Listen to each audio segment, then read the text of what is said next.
Welcome back, dear students. Hope you all are doing well.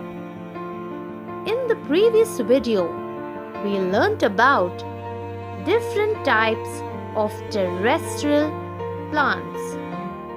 In this video, we will be learning about various types of aquatic plants, insectivorous plants, non-green plants, and their adaptations, and also uses of plants.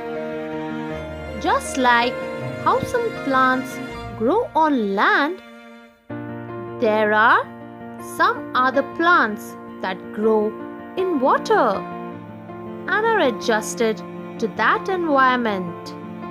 So let's learn more about aquatic plants and their adaptations.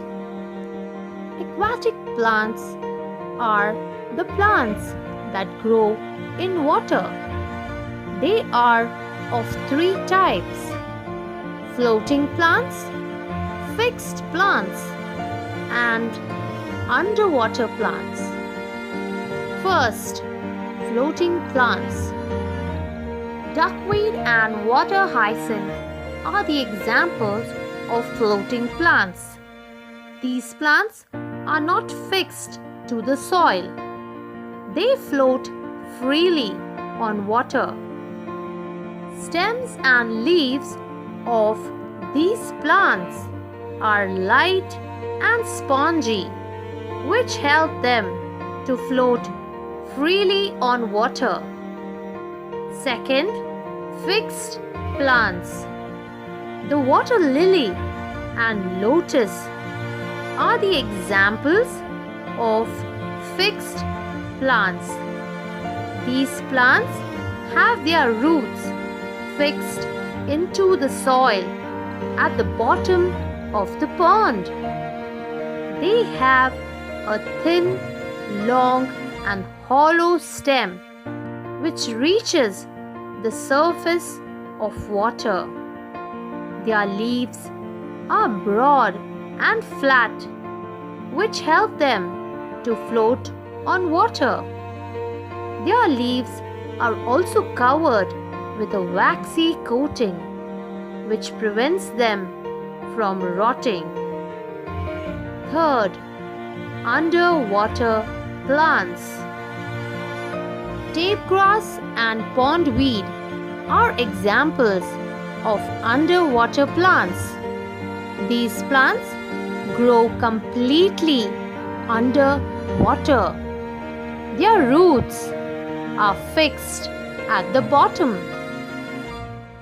They have thin and narrow leaves to withstand water currents. The leaves do not have any stomata, so the plants breathe through their body surface. Let's move on to learn about some special and unusual plants such as insectivorous plants and non-green plants. There are some plants such as Venus flytrap and pitcher plant that grow in soil poor in minerals. To supplement the minerals, they trap insects and absorb nutrients from them. Such plants are called insectivorous plants. Let's learn how these plants trap insects and absorb nutrients from them. Venus flytrap has leaves that are like boxes with hinges. They have stiff hair-like structures on the inside of the leaves. When an insect touches the hair, the leaf suddenly shuts to trap the insect inside, which is then digested slowly. Pitcher plant is another example of an insectivorous plant. The leaves of this plant are in the form of a container or pitcher with a lid to cover the mouth of the pitcher. When an insect lands on the edge of the pitcher, it slips and falls into it.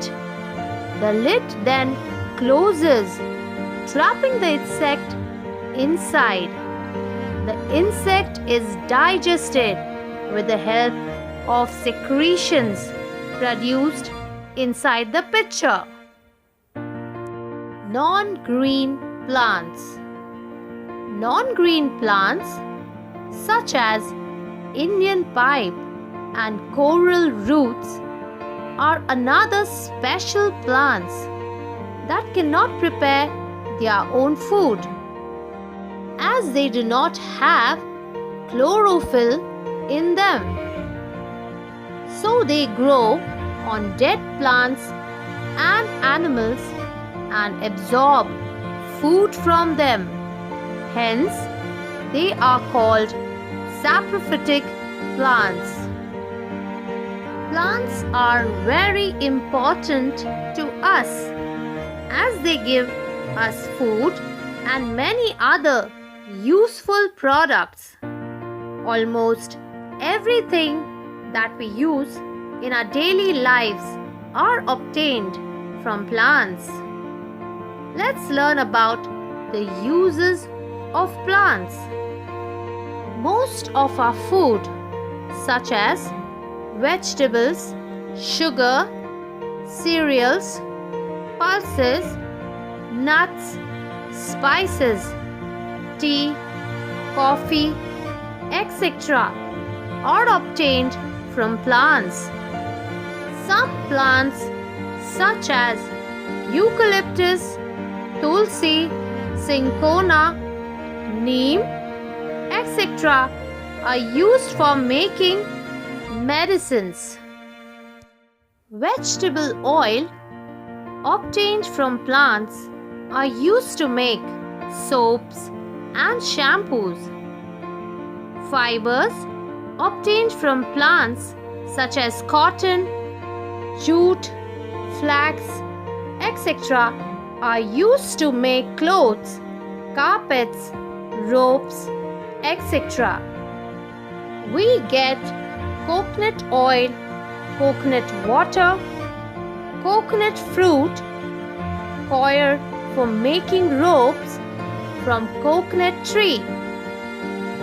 Trees are also used to make paper and furniture. The hollow stem of bamboo plant is used to make baskets, huts, mats, walking sticks, etc.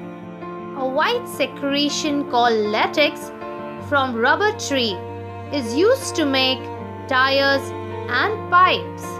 Juice from acacia tree is used to make gum. Dyes are obtained from some plants. For example, the dye obtained from henna leaves is used to decorate hands. Materials obtained from some plants are used in making paints. So, dear children, from this chapter, we have learned that plants are an extremely important part of our world. Without them, nothing could live on our planet. So let's preserve our earth by protecting them. Thank you for watching this video.